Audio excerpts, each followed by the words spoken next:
Good evening, everyone. We are the Group 6, and we are here to tackle about the holistic assessment. So, to start this discussion, I will start this by defining what is assessment. So, assessment is an important aspect of teaching and learning. Teachers support and assess the students' learning and monitor them to make sure that the learners have achieved the skills that they are expected to develop. Next is that it is a way of supporting students' learning. It means to say that it should be effectively used to support the holistic development of our pupils. Our assessment practices should go beyond summative evaluation and move towards a more holistic approach. When we say holistic, we mean as a whole or overall. The purpose of assessment is to gather information about student performance, and the teacher uses this to monitor if the students had progress in their learning. Mm, um, at the end of the lesson or a quarter, the teacher asks for input from the students by giving activities like research paper, exam, oral presentation, and right after that, right after collecting those inputs, they provide feedback on what are the good and then not so good things regarding the student's presentation. That will serve as a guide for them to improve in their next performance.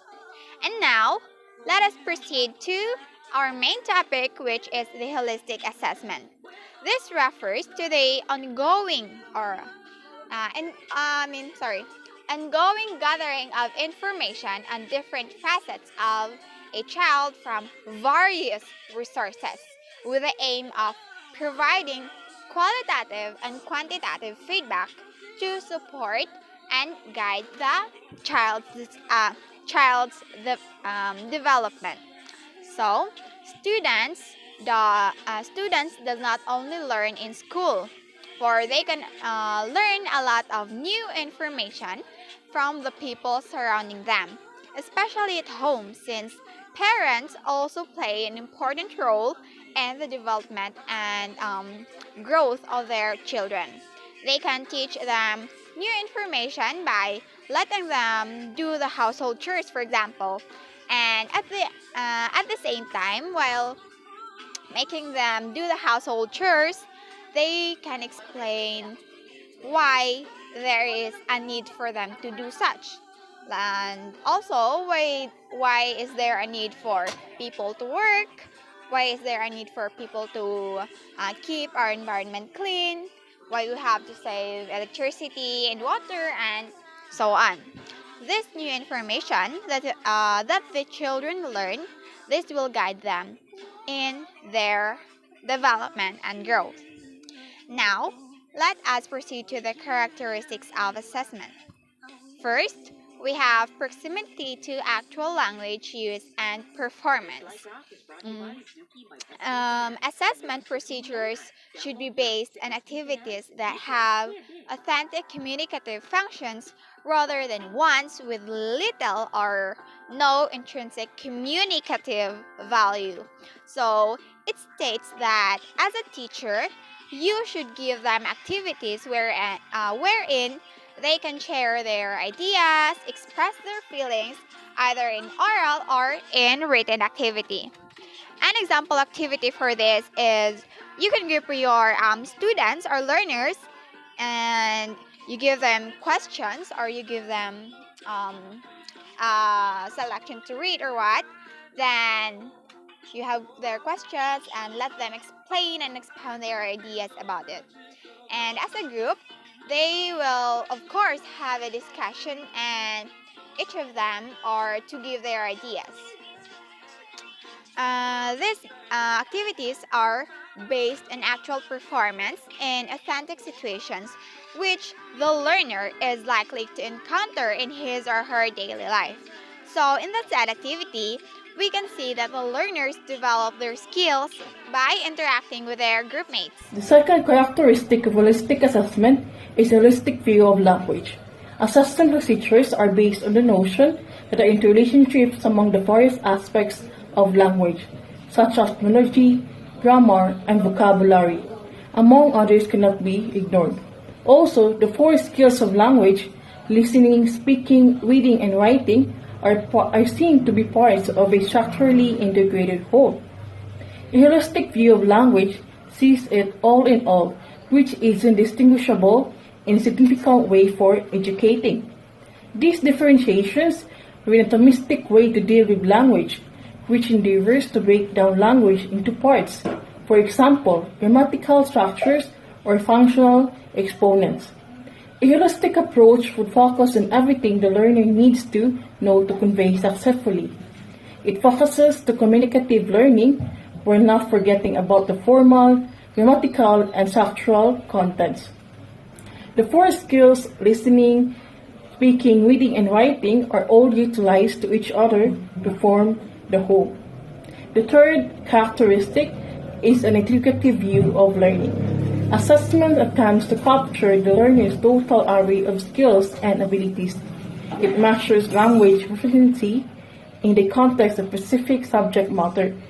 These dimensions include not only processes, such as acquiring and integrating knowledge, extending and refining knowledge, and using knowledge meaningfully, but also issues such as varying student attitudes towards learning.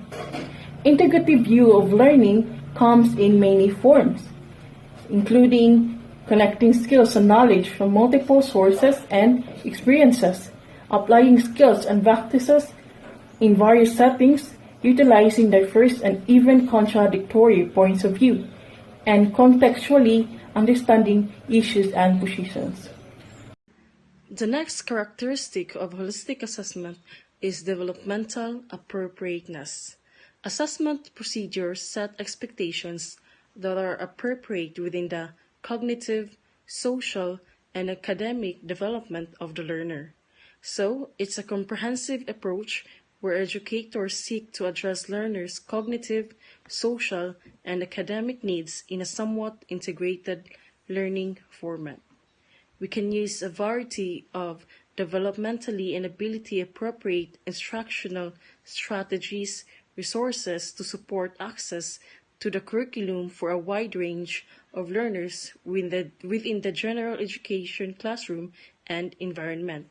This characteristic of assessment makes it valuable especially for second language learners who come from culturally diverse backgrounds and who may have atypical educational experiences. The last but not the least characteristic of holistic assessment is multiple referencing. Assessment entails obtaining information about the learner from numerous sources and through various means. This involves and benefits students because it clarifies for them what they know and can do and what they still need to learn. When students see that they are making progress, their motivation is sustained and their confidence increases. They discuss, clarify, and reflect on their goals, strategies, and progress with their teachers, their parents, and one another. Then, talking to parents about assessment result is an important step in helping parents understand their child's growth, be a partner in goal setting, and generally give them a role in improving their child's learning. One thing, teachers can get a very good perspective on their students' progress if they collect evidence from a range of sources. Teachers' own assessments together with the results of more formal general assessments and students' own perspective of the learning and achievement can provide a reliable basis for identifying progress. So, in conclusion, holistic assessment is the process of using multiple sources to gather information and provide feedback to support and guide learning. It focuses on achieving quality and balance in the assessment system to support decision making and increase student motivation and success in learning. And that brings us to the end. I'd like to thank you for your time and attention today.